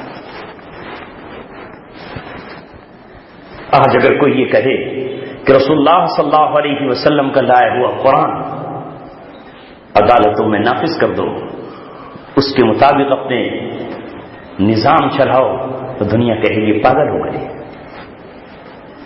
پاگل ہو گئے، یہ کون سی بات کر رہے ہیں؟ آج کہیں اور سے نہیں، اس پر چلنے والے جیسے کل لوگوں نے ان کو کہا تھا یہ سابی ہو گئے، یہ نیا دین لے کر آئے ہیں، آج نیا جملہ ان کے لیے چن لیا گیا ہے، یہ اسلام سے خارج ہو گئے، یہ تکفیری ہو گئے، یہ اسلام سے باہر نکل گئے۔ جو اسلام کو 100% نافذ کرنے کی بات کر رہا ہے، اگر دھرتی کے کسی ٹکڑے پر اگر کوئی گروہ اور کوئی جماعت آج یہ کہے کہ اب اس سرزمین پر 1450 برس پہلے جو زنا کی سزا اللہ تبارک و تعالیٰ نے بیان کی تھی قرآن میں اور حدیث میں، جو رسول اللہ نے نافذ کی تھی، ہم اس سرزمین پر اس سزا کو نافذ کریں گے، باقی دنیا کا قانون کیا کہتا ہے ہمیں اس کی کوئی پرواہ نہیں ہے، اقوام متحدہ کیا کہتی ہے ہمیں اس کی کوئی پرواہ نہیں ہے، عیسائی اور یہود و نصارہ کے یہاں یہ سزا ہے یا نہیں ہے ہمیں اس کی کوئی پرواہ نہیں ہے، ہم تو لا میثاق ولا دستور قال اللہ وقال رسول، ہم تو وہ مانیں گے جو اللہ کے رسول قانون لے کر آئے ہیں، تو غیر نہیں، غیر تو کہیں گے کہ یہ اسلام پسند ہے، غیر تو کہیں گے یہ شدت پسند ہیں، غیر تو یہ کہیں گے کہ حقیقت میں یہ فنڈامنٹلسٹ ہیں، اپنی بنیادوں کو دوبارہ کھڑا کرنا چاہتے ہیں، مگر ہمارے مسلمان کہیں گے یہ اسلام سے خارج ہے اور خارجی ہیں، کوئی کہے گا یہ تکفیری ہے۔ جب ہمارا یہ حال ہو جائے تو پھر ہم اپنے ایمان کی بھی خیر منائیں۔ میرے دوستو عزیزو، مار کا بہت خطرناک زمین پہ شروع ہو گیا ہے، بچ نہیں سکتی اس سے دنیا۔ جو رسول اللہ صلی اللہ علیہ وسلم نے کہا ہے وہ ہو کر رہے گا۔ اب تک تو ہم سمجھتے تھے کہ ہماری جانیں بچ جائیں، اب تک تو ہم اپنی تجارتوں کے بچانے کی فکر میں تھے، اب تک تو ہم اپنے عام ملک، اپنے شہروں کو اور اپنے کپڑوں کو یا اپنے بچوں کی بچانے کی فکر میں تھے، لیکن بات اب اس سے آگے گزر گئی ہے، اور اب حالات یہ ہیں جو آپ اپنی نظروں سے دیکھ رہے ہیں کہ باطل نے وہ نعرہ لگا دیا ہے جو کل حضرت یونس سے کہی گئی تھی بات، وہ بات جو سورہ یاسین میں کہی گئی تھی کہ ہم تمہیں سنسار کر کے چھوڑیں گے، پتھروں سے ماریں گے تمہیں، کل وہ بات جو حضرت نوح علیہ السلام سے کہی گئی تھی، جو حضرت شعیب علیہ السلام سے کہی تھی، جو بات کہی گئی تھی کہ او لتعودن فی ملتنا، یا تو ہماری ملت میں آؤ، او لنخرجنکم من ارضنا، یا ہم تمہیں اپنی زمین سے نکال باہر کریں گے، ہم تمہیں اپنی تہذیب میں لے کر آئیں گے، تمہیں اپنا دین چھوڑنا ہوگا، ہمارا دین اختیار کرنا ہوگا، اور نہیں تو پتھروں سے مرنے کے لیے تیار ہو جانا ہوگا۔ وہ آواز اس خطے میں لگ رہی ہے۔ ہندوستان کے مسلمانوں سمجھ جاؤ، ابھی مسئلہ اب جان اور جسم کا نہیں ہے، مسئلہ یہ ہے کہ اب مار کا ایمان اور کفر کے درمیان شروع ہو چکا ہے۔ دھمکی وہ دی جا رہی ہے، ایمان چھوڑو یا ہماری زمین چھوڑو، ایمان چھوڑو یا نیشنلٹی چھوڑو۔ مسلمانوں کو فیصلہ کرنا پڑے گا، کیا ایمان چھوڑے؟ اگر ایمان چھوڑا تو پناہ کہاں ملے گی؟ ملک چھوڑا تو پناہ مل جائے گی۔ آج ایک بات اور کہہ دوں، ابھی پیچھے ایک بات آئی جو میں نے سنی کہ چند ہی دنوں کے بعد اس ملک سے مسلمانوں سے ووٹ دینے کا اختیار چھین لیا جائے گا۔ مسلمان رو رہے ہیں اس بات پر کہ ہائے ہم سے ووٹ دینے کا اختیار چھین لیا جائے گا، جیسے بہت بڑی نعمت انہیں ملی ہوئی تھی۔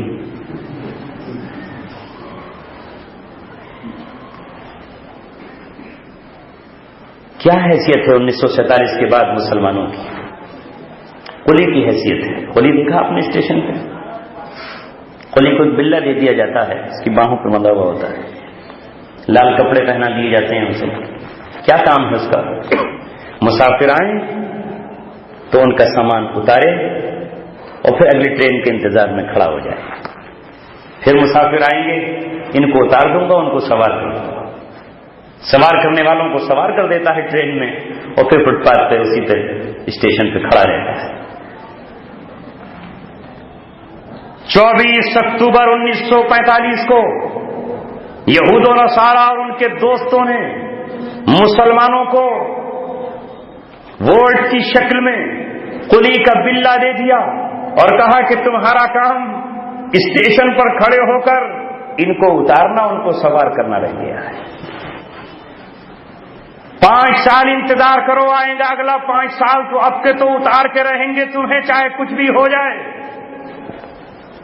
پھر اگلے 5 سال انتظار کرنا کہ اب کے تمہیں اتار دیں گے، دوسروں کو سوار کر دیں گے۔ پھر اگلا 5 سال آ جائے تو پھر یہی انتظار کرنا۔ اسی انتظار میں 67 سال ہندوستان کے مسلمانوں کے ہو گئے۔ ٹرین کہاں جا رہی ہے، کس منزل پہ جا رہی ہے؟ جس کو دیکھا سوٹ بوٹ پہنے ہوئے اسی کی طرف لپکے، شاید یہ ہمارا مسیحا نکلے گا، زیادہ ہمیں مہنتانا دے گا۔ اور جب اس سے مانگا تو اس نے کہا کہ یہاں ریٹ لکھے ہوئے نہیں کہ قلی کے 40 روپے ریٹ ہے، اس سے زیادہ کہو گے تو ابھی فون کر کے کمپلینٹ کروں گا، پکڑواؤں گا۔ اچھا صاحب ہم تو سمجھے تھے آپ کے 3 پرس اور 3 ہم نے ٹیچیاں سوٹ کیس اٹھائی تھی، زیادہ مل جائے گا، آپ تو پڑھے لکھے نکلے۔ کس کو؟ اس کفر کے امام کو بٹھا دو، پھر انتظار کرو، اب کہ اس کفر کے امام کو بٹھا دو اور پھر انتظار کرو۔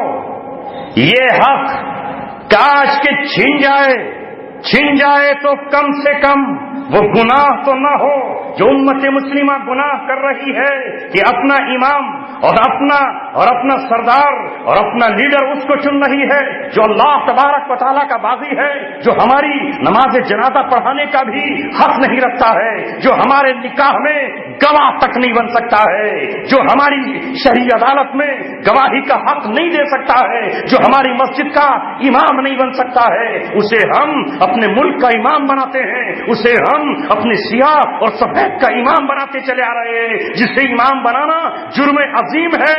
مسلمان گناہگار سے گناہگار صحیح، لیکن وہ آپ کی مسجد میں امام بن سکتا ہے، آپ کا گواہ بن سکتا ہے، آپ کے نکاح میں گواہ کی حیثیت میں آ سکتا ہے۔ مجھے آپ بتاؤ، جو شریعت کسی کافر کو نکاح کا گواہ بننے کی اجازت نہ دیتی ہو، کیا وہ ہمیں ہمارا امیر بننے کی اجازت دے گی؟ فیصلہ تو تبھی ہوگا جب یہ اختیار چھن جائے، تب اللہ تبارک و تعالیٰ راضی ہوگا۔ نبی پاک صلی اللہ علیہ وسلم جس دین کو لے کر آئے ہیں، اس دین آپ صلی اللہ علیہ وسلم کی آمد کے بعد مسلمانوں اچھی طرح سن لو، مسلمان ہی نہیں بلکہ پوری دنیا کا ایک ہی امیر ہے، اور پوری دنیا کا ایک ہی مقتدا ہے، اور پوری دنیا کا ایک ہی رہبر ہے، اور پوری دنیا کا ایک ہی رہنما ہے، اور اس ذات اور اس ہستی کو محمد رسول اللہ کہا جاتا ہے۔ یہاں تک کہ محمد رسول اللہ کی بیوی خدیجہ کو بھی اپنا رہبر محمد رسول اللہ ہی کو ماننا ہوگا، یہاں تک کہ آپ کے چچا عباس اور حمزہ کو بھی آپ کو اپنے بھتیجے کو اپنا امام اور اپنا امیر ماننا ہوگا، آپ کے دوست ابوبکر صدیق کو بھی، اور آپ کی بیٹی حضرت فاطمہ اور حضرت زینب کو بھی، اور آپ کے داماد حضرت علی کو بھی آپ ہی کو رہبر ماننا ہوگا۔ یہودیوں کے کعب بن اشرف رہا ہو یا حویج بن اختر رہا ہو یا کوئی بھی یہودی رہا ہو، عبداللہ بن سلام جیسا اپنے وقت کا عالم دین ہی کیوں نہ رہا ہو، اب رسول اللہ کے سامنے کوئی امارت کا اور کوئی قیادت کا حق نہیں رکھ سکتا ہے۔ لہذا دنیا میں اگر کوئی امیر بنے گا تو وہ امیر اس حیثیت میں نہیں کہ محمد رسول اللہ کے علاوہ کوئی اور قانون لکھ لے، بلکہ اس کی حیثیت خلیفہ کی ہوگی، اس کی حیثیت آپ کے نائب کی ہوگی۔ جو دین، جو شریعت، جو قانون محمد رسول اللہ لے کر آئے ہیں، یہ خلیفۃ المسلمین اسی کو نافذ کرے گا، نیا نہیں لکھ سکتا، اور جو اسے چھوڑ کر دوسرا لے کر آئے گا وہ اسلام سے خارج کہتا ہے، وہ اسلام کا باغی قرار دیا جائے گا۔ من لم يحكم بما انزل الله فاولئك هم الكافرون۔ اتنی سری آیت ہمیں نظر نہیں آتی، اتنی کھلی ہوئی آیت ہم امت کے سامنے نہیں ہے، اس آیت کو پڑھ کر بھی ہماری آنکھیں نہیں کھلتی۔ من لم يحكم بما انزل الله، جو اللہ تبارک و تعالیٰ کی نازل کی ہوئی شریعت سے فیصلہ نہ کرے، یحکم کے معنی ہے فیصلہ کرنا، حکومت کرنا، جو اللہ کی نازل کی ہوئی کتاب سے فیصلہ نہ کرے، اولئک هم الکافرون، تو یہی لوگ کافر ہیں۔ اور اسی میں اللہ نے فرمایا من لم يحكم بما انزل الله فاولئک هم الظالمون، یہ لوگ ظالم ہیں۔ ومن لم يحكم بما انزل الله فاولئک هم الفاسقون، یہ لوگ حدوں سے گزر جانے والے ہیں، اور یہ اللہ تبارک و تعالیٰ کی نظر میں فاسق ہیں۔ لہذا آج ہم کہاں ہیں؟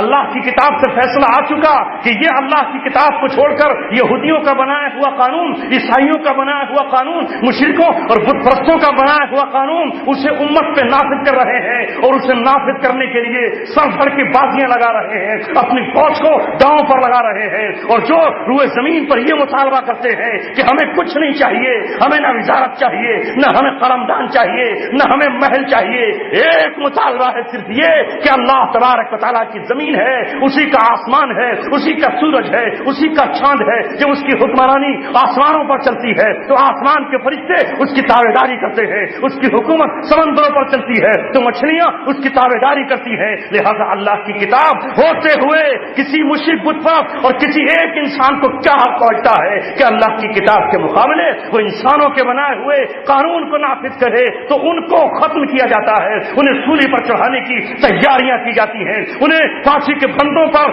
لٹکا دیا جاتا ہے۔ لیکن یاد رکھو مسلمانوں، جنہیں آج کا دنیا جیسا گپ کہہ رہا ہے، یہ کل کے خباب ہیں، یہ کل کی سمیہ ہیں، جنہوں نے کل مکہ کی سرزمین پر ابو جہل کے سامنے پھانسی کے پھندے پر چڑھ کر اللہ تبارک و تعالیٰ سے شہادت کا تمغہ حاصل کیا تھا۔ اس لیے حقیقت سامنے نہ ہو تو کم سے کم خاموش رہا جائے، کہیں ہم اللہ تبارک و تعالیٰ کے قہر و پکڑ میں نہ آ جائیں۔ دنیا پر مارکا جسم کے درمیان نہیں، کشمکش حق و باطل کی جو ابھی مجھ سے پہلے فرما رہے تھے حضرت، جعل حق وزاحق الباطل ان الباطل کان زہوقا، مسئلہ ہے ایمان کا، مسئلہ ہے حق اور باطل کا، مسئلہ ہے سینے میں نور توحید کا، ورنہ جسم تو ایک ہی جیسے ہوتے ہیں سب کے۔ کیا مارکا تھا فرعون کے درمیان اور حضرت موسیٰ علیہ السلام کے درمیان؟ کیا لڑائی تھی نمرود کے بیچ اور حضرت ابراہیم علیہ السلام کے بیچ؟ کیا ٹکراؤ تھا حضرت نوح علیہ السلام اور ان کی قوم کے درمیان؟ آخر کیا ٹکراؤ تھا جالوت اور طالوت کے لشکر میں؟ آج اس ہندوستان میں ہم سے کیا ٹکراؤ ہے، باطل کا ہم سے کیا ٹکراؤ ہے۔ ان کے بھی دو آنکھیں ہیں اور ہمارے بھی دو آنکھیں ہیں، ان کے بھی دو پیر اور ہمارے بھی دو پیر ہیں۔ پیدائشی اعتبار سے ہم بھی اس ہندوستان کی مٹی سے پیدا ہوئے ہیں، ہم پاکستان یا بنگلہ دیش سے پیدا نہیں ہوئے، انہوں نے بھی یہی جنم لیا ہے اور ہم نے بھی یہی جنم لیا ہے۔ کیا فرق ہے؟ وہ بھی 1947 کے بعد پیدا ہوئے ہیں اور ہم بھی 1947 کے بعد پیدا ہوئے ہیں۔ وہ اس دھرتی کا سورج، اس دھرتی کے چاند سے فائدہ اٹھاتے ہیں اور ہم بھی فائدہ اٹھاتے ہیں۔ پھر یہ کیوں آواز لگ رہی ہے کہ ہم تمہارا دوبارہ سے شدھیکرن کریں گے، دوبارہ سے تمہیں ہم اپنے دھرم میں لوٹا کر لائیں گے؟ پتہ چلا کہ لڑائی ایمان اور کفر کے بیچ ہے، معلوم ہوا کہ مارکا اسلام اور کفر کے بیچ ہے، ورنہ ان میں اور ہم میں کیا فرق ہے؟ وہ بھی سبزی کھاتے ہیں، ہم بھی فرق ہے؟ ویسے تو کوئی فرق نہیں، لیکن فرق ایمان اور کفر کا ہے۔ وہ ہمیں اپنا بھائی ماننے کہاں تیار ہیں؟ ورنہ آپ تو سن 47 سے آواز لگا رہے ہیں ہندو مسلم سکھ عیسائی آپس میں ہیں، بھائی بھائی۔ آپ تو ہر دیوار پہ آپ کے پوسٹر لگے ہوئے ہیں، ہندو مسلم سکھ عیسائی آپس میں ہیں، بھائی بھائیوں۔ بھائی کا ماننا ہے؟ نہیں مانا نا بھائی؟ آپ بھائی کہتے رہے، آپ نے تو کتابیں لکھ دی، متحدہ قومیت۔ آپ نے تو قرآن کو نکال نکال کے ثابت کر دیا کہ سب اللہ تبارک و تعالیٰ کی اولاد ہیں، سب کا باپ ایک ہے، آدم سب کے بیٹے، سب آدم ہی کے بیٹے ہیں، سب حوا کی اولادیں ہیں۔ کہاں فرق ہے؟ لیکن وہ کہاں مان رہے ہیں؟ کہیں نہیں، آپ تو 67 سال سے حکومت چھوڑ کے الگ ہو گئے۔ یہ راشٹر کس کا ہے؟ اس راشٹر پہ کیا آپ کا وزیر اعظم آیا؟ کیا اس راشٹر پہ آپ کا کوئی آدمی آیا؟ راج تو انہی کا ہے، وہی راج کر رہے ہیں۔ پنڈت نہرو سے شروع ہوا ہے تو آج مودی تک انہی کا تو آدمی آ رہا ہے، تمہارا تو آیا ہی نہیں۔ عیسائی بھی آ گیا، سکھ بھی آ گیا، لیکن آپ کا تو نہیں آیا۔ پھر بھی وہ کہتے ہیں کہ نہیں، یہ راشٹر ہمارا راشٹر نہیں ہے۔ راشٹر اس دن ہمارا راشٹر کہلائے گا جس دن یہاں ایک مسلمان نہ ہو، یا تو اپنا دھرم چھوڑے یا اس دھرتی کو چھوڑ کر چلا جائے۔ آپ کے 67 سال کے وہ نعرے فضا میں بکھیر دیے گئے، آپ کے دوستی اور اتحاد کے سارے نعرے ختم کر دیے گئے۔ آپ نے کہا نہیں، ہم آپ کو کچھ نہیں کہتے، ہم اپنے خانقاہوں میں بیٹھیں گے، ہم اپنی مسجد کے حجروں میں بیٹھیں گے، ہم اپنی گنبدوں کے اندر بیٹھیں گے، ہمیں آپ سے کیا لینا ہے؟ حکومتیں آپ کرو۔ 25، 26، 28 صوبوں کی وزارت اعلیٰ ملنے کے بعد بھی اب یہ اعلان ہے کہ 2021 تک اس ملک کو صاف کر دیں گے، 2021 تک صاف کریں گے۔ یہ کس بات کا اعلان ہے؟ معلوم یہ ہوا کہ جس طرح رات اور دن کا کبھی سمجھوتا نہیں ہو سکتا، جس طرح اندھیرے اور اجالوں کا کوئی کمپرومائز نہیں ہو سکتا، اسی طرح کفر و شرک کا کبھی اتحاد نہیں ہو سکتا، نہیں ہو سکتا۔ آپ کتنا ہی شتر مرغ کی طرح ریت میں سر چھپائیں، طوفان ٹلنے والا نہیں ہے۔ مشہور مثال ہے کہ جب بلی کبوتر پہ جھپٹتی ہے تو کبوتر آنکھ بند کر لیتا ہے، لیکن کبوتر کی آنکھ بند کرنے سے بلی جھپٹتا نہیں چھوڑتی۔ ہم لاکھ آنکھ بند کرنے، ہمارے آنکھ بند کرنے سے جو منظرنامہ عالمی طور پہ ابھر رہا ہے وہ ختم نہیں ہو سکتا۔ وقت یہ ہے کہ ہم اللہ تبارک و تعالیٰ سے اپنے عہد و پیمان کی تجدید کریں اور ہر وقت یہ سوچ کر چلیں، ہر وقت یہ سوچ کر چلیں کہ ہماری جان اور ہمارا مال اس دن بک چکا تھا جس دن ہم نے ماں کی گود سے نکلتے ہی، بستر پر پڑتے ہی اپنے کان میں کسی بڑے کے ذریعے اللہ اکبر اذان سنی تھی، اور جس دن ہم نے اقامت اپنے بائیں کان میں سنی تھی، جس دن ہماری پیشانی پر لا الہ الا اللہ اور محمد رسول اللہ لکھ دیا تھا، اور جس دن ہم اپنے باپ کی انگلی پکڑ کر عیدگاہ کی طرف عید کے میدان میں نکلے تھے، اور جس دن ہم نماز جمعہ پڑھنے کے لیے مسجد جامع میں گئے تھے، اسی دن جس دن ہمارا عقیقہ ہوا تھا، اور جس دن ہمارا نام ابو بکر و عمر لکھ دیا گیا تھا، جس دن ہمارا نام علی اور عثمان لکھ دیا گیا تھا، اسی دن ہماری جان اور مال کا سودا اللہ تبارک و تعالیٰ نے کر لیا ہے۔ وہ دن ہماری خوش نصیبی کا دن ہوگا جس دن اللہ تبارک و تعالیٰ ہماری جان کو اسلام کے نام پہ قبول کرے گا۔ پھر دیکھیے اللہ تبارک و تعالیٰ کی مدد آتی ہے. صحابہ کی بات اور گفتگو کرنے والے صحابہ کے کردار پر چلنے کی کوشش کریں، حالات کا تجزیہ کریں. بات ختم کر رہا ہوں. بار بار آپ حضرات کے بیچ اللہ تبارک و تعالیٰ بھیجتا ہے، بار بار ہم آتے ہیں، اور جب تک زندگی ہے آنا اور جانا رہے گا. اللہ کے رسول صلی اللہ علیہ وسلم جو کہہ کر گئے ہیں وہ ہو کر رہے گا.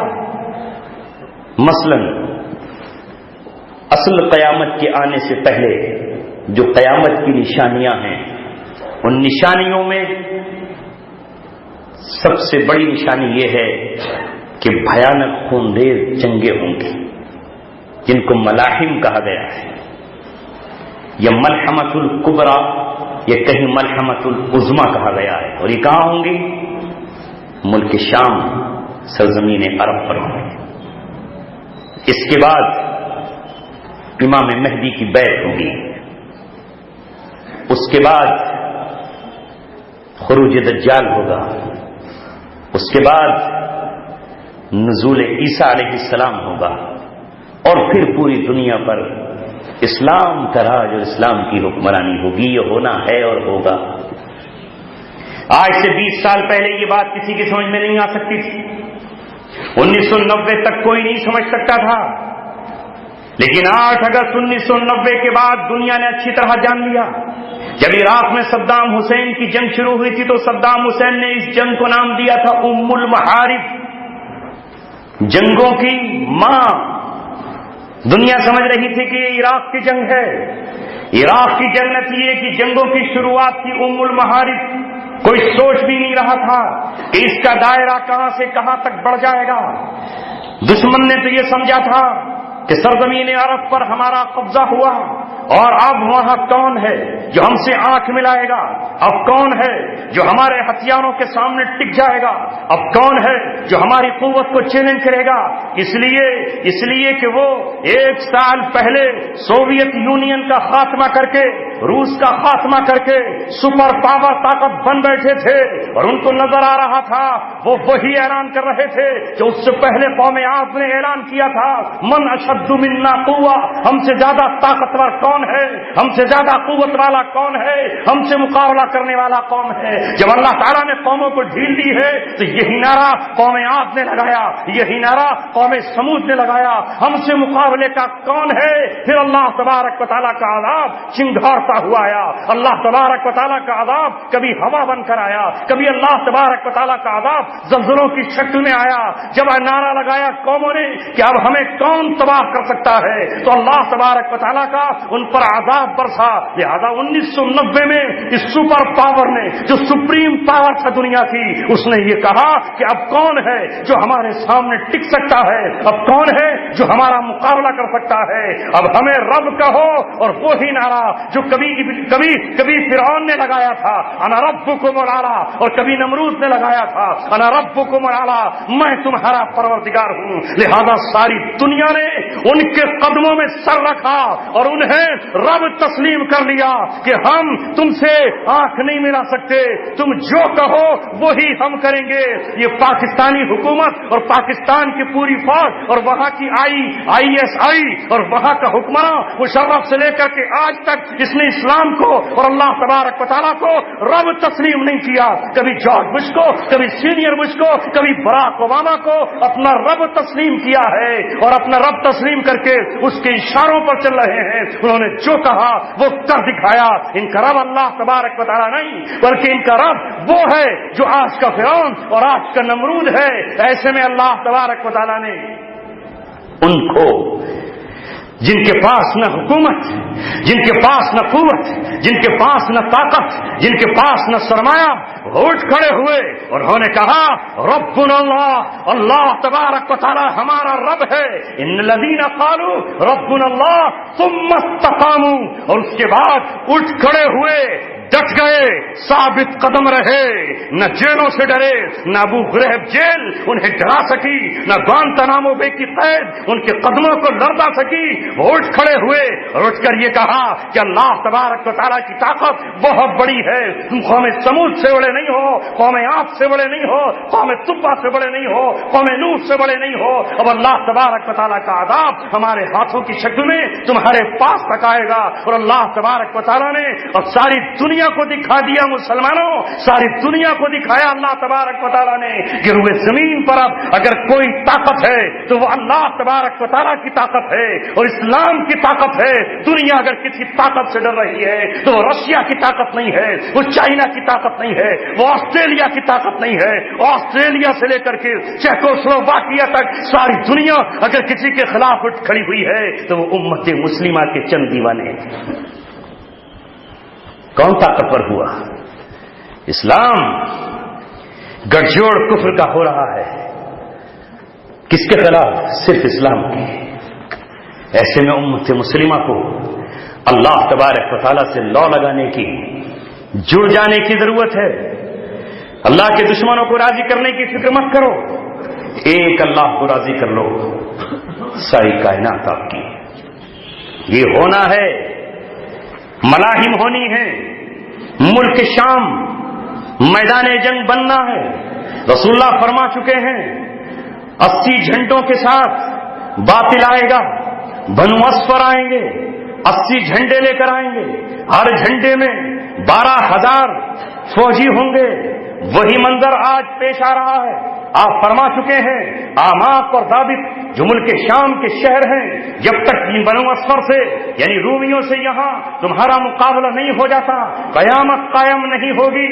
یہ ہونا ہے اور اس کا نقشہ روئے زمین پہ کھنچ چکا ہے. یہ وہی بوکھلاہٹ ہے, یہی وہی اندر کا حد ہے. یہ جو اخباروں میں پڑھ رہے ہو, یہ جو ٹی وی پر دیکھ رہے ہو, یہ جو میڈیا پر سن رہے ہو, یہ وہ ہے جس کی 1450 برس پہلے اللہ نے ہمیں خبر دے دی ہے. قد بدت البغضاء من افواہہم, یہ جو منہ سے ظاہر ہو رہا ہے یہ تو بہت تھوڑا ہے. وما تخفی صدورہم اکبر, جو سینوں میں ہے وہ اس سے زیادہ ہے. لیکن اللہ تبارک و تعالیٰ کا فیصلہ ہے. قرآن نے ان کے جالوں کو, ان کے مکر و فریب کو, ان کی تدبیروں کو, ان کی کارستانیوں کو کیا کہا ہے؟ عنکبوت, تارے عنکبوت, مچھلی, اس کا مکڑی کا جالا کہا ہے. مکڑی کا جالا تو دیکھا آپ نے, کتنا زبردست جال ہوتا ہے, کوئی سائنٹسٹ بھی نہیں بنا سکتا. اتنا باریک تار, اس میں ایسے جال, ایسے پھندے اور بیچ میں جا کے بیٹھتی ہے تاکہ کوئی مجھے ٹچ نہ کر سکے.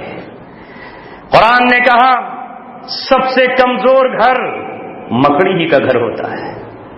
جھاڑو کی ایک سینک لیجئے وہ ختم,